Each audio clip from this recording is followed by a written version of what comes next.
वादिनी ज्ञान की देवी अपनी दया बरसा देना।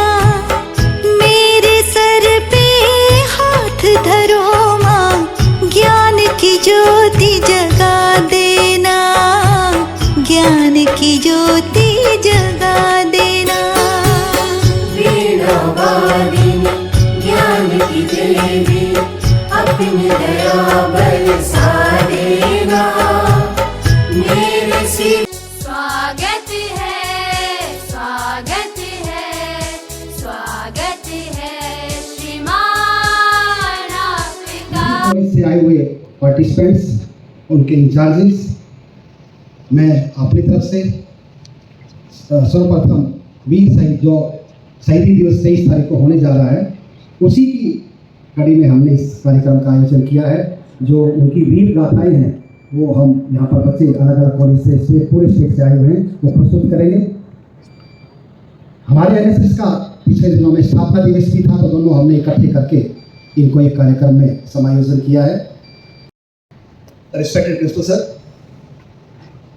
Pramila Madam, Directors FNS, बाहर से आए हुए जजेस साहब, कौशल भारद्वाज जी, यशपाल मेहता जी, राजीव जी, एनएसएस इंचार्जेस, कामना मैडम, मोहन सर, आप सबको बहुत बहुत बधाई कि आप ये कार्यक्रम आज आयोजित कर रहे हैं। आपके बीच में ज़्यादा देर तक नहीं रहूँगा क्योंकि बच्चे भी अपनी प्रेजेंटेशंस प्रेजेंट करना चाहते हैं और आप भी उनको सुनना चाहते हो।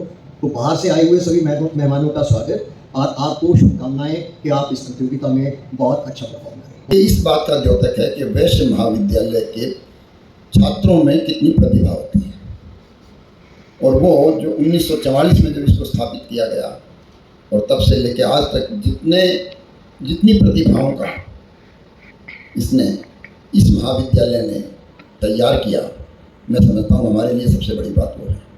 हम जो भी शिक्षण संस्था चलाते हैं उसका उद्देश्य केवल एक होता है कि जो इस महाविद्यालय में या विद्यालय में शिक्षा ग्रहण करके जाए, जब बाद में पूर्ण छात्र के रूप में हम उनसे मिलें तो हमें ये गर्व महसूस हो कि ये हमारे विद्यालय या महाविद्यालय का छात्र है। मैं इन तीनों को बहुत बहुत हार्दिक बधाई और शुभकामनाएं। जो भी मैं बन पाया हूँ, मैं बता देता हूँ, सिर्फ और सिर्फ शिक्षा की वजह से बन पाया हूँ और शिक्षकों की वजह से बन पाया हूँ। नहीं तो एक छोटे से स्कूल के बाहर फुटपाथ पर 5-5 पैसे की टॉफ़ी बेचने वाला एक वो लड़का जो दिहाड़ी मजदूरी करता था 30 रुपये में, 40 रुपये में, वो यहाँ अरबों का व्यापार तक नहीं पहुँच पाता। और उसके पीछे सिर्फ एक ही शक्ति लगी थी, वो सभी शिक्षकों की, मेरे स्कूल्स की, मेरे कॉलेजेस की, जिन्होंने मुझे इस लायक बनाया। लोग अब ये तो देखते इतना बड़ा व्यापार है, लेकिन मैंने वो बिजनेस की पढ़ाई की नींव जब रखी थी, कॉमर्स, जो हमने उस समय में हेनरी फेयोल के हमने सिद्धांत पढ़े, साइंटिफिक रूल्स पढ़े, सभी इसी कॉलेज के देन है, हमारे अध्यापकों की देन है। और यहाँ से मैं वो पढ़ा और जाकर वहाँ पर अप्लाई किया अपने बिजनेस में, तो एक छोटा सा व्यापारी, छोटा सा बिजनेसमैन ने कहाँ तक पहुँच गया। मुश्किल घड़ी में एक रक्षक बन के उभरा था एक वीर, जिसका नाम था मेजर संदीप उन्नीकृष्णन। उन्होंने हमें बताया कि वतन की मिट्टी जान से भी प्यारी होती है। किस कदर, जरा गौर फरमाइएगा।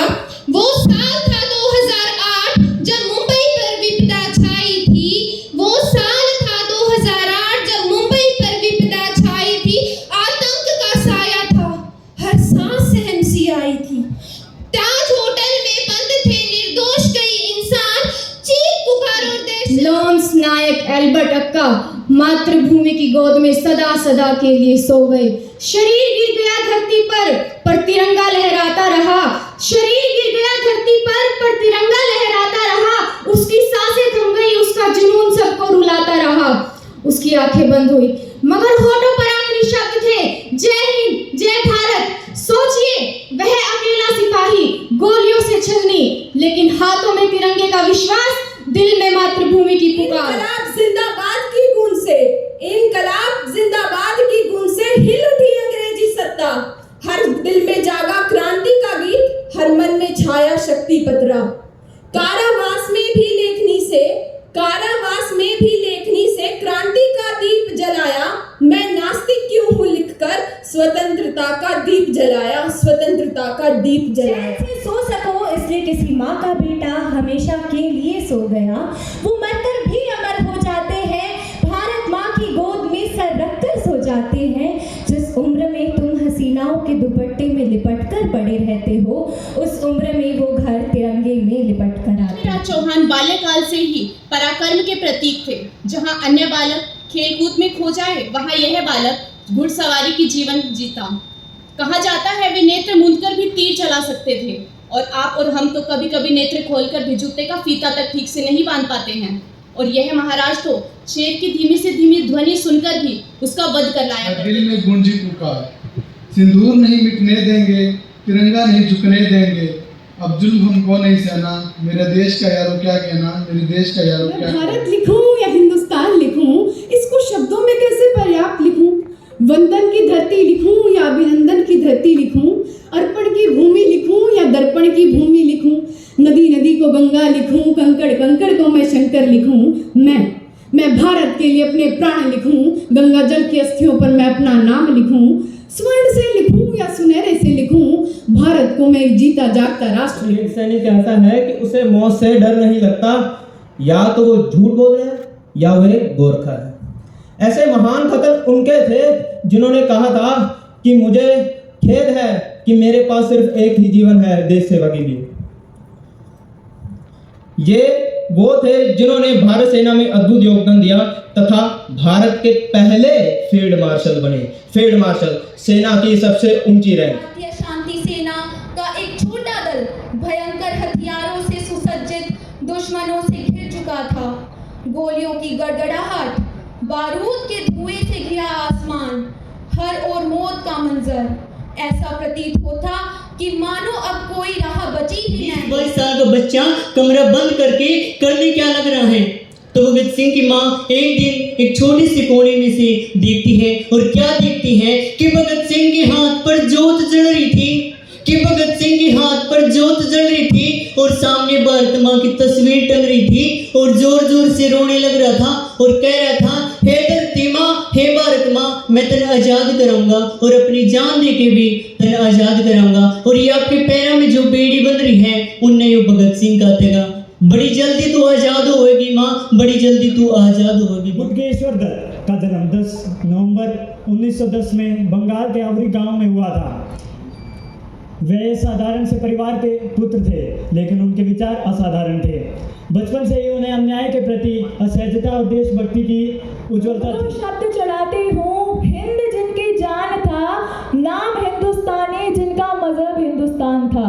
बदन झगड़ा था बर्फ में, दिल मगर आजाद था, और रक्त के अंतिम कतरे में भी भारत जिंदाबाद था। बत्रा का जन्म 9 सितंबर 1974 को हिमाचल प्रदेश के पालमपुर में हुआ था।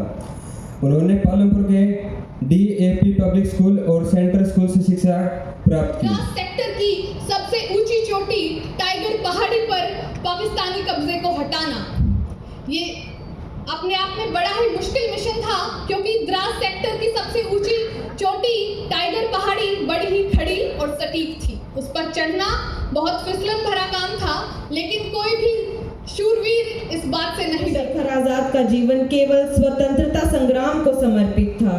काकोरी कांड हो या लाहौर षड्यंत्र, हर जगह उनका साहस दिखा। भगत सिंह, राजगुरु, सुखदेव सबके गुरु थे चंद्रशेखर आजाद। वे अपने साथियों के सच्चे रक्षक थे। वे हमेशा कहते थे कि क्रांति की तलवार विचारों की शान से तेज होती। ऑक्सीजन के लिए तरसते हुए भी कुछ जाबाजों ने अपने हाथों से बंदूकें नहीं गिरने दी। आज हम खुली हवा में सांस ले पा रहे हैं। ये वही लोग हैं जिन्होंने अपनी बाहुबल की ज्वाला पर झूठी शांति प्रियता का पानी नहीं बनने दिया। जब दुश्मन के टैंक सरहद लांघ कर अंदर आ गए, तो काट दी संग ने छातियों में, उतार दिया हिंदुस्तानी। उन्होंने अपने प्राणों की भी परवाह ना करी। रणभूमि में उनकी दहाड़ सुनकर शत्रुओं के पैर कांप उठे। हर गाय में भारत माँ की शक्ति झलक रही थी। रानी अकेली नारी नहीं, बल्कि संपूर्ण भारत की आत्मा बन चुकी थी। हरा की लाज वीरों के पराक्रम पर टिकी होगी। हर एक कण पर समर्पण की इबारत भी लिखी होगी। नजर भर कर जरा देखो, पता चल जाएगा तुमको। तिरंगे पर सपूतों की विजय गाथा लिखी होगी। भावना सिखाता है। इसी सेवा और बलिदान की भावना को आज हम याद करते हैं जब हम अपने अमर शहीद भगत सिंह की वीर गाथा सुनाते हैं।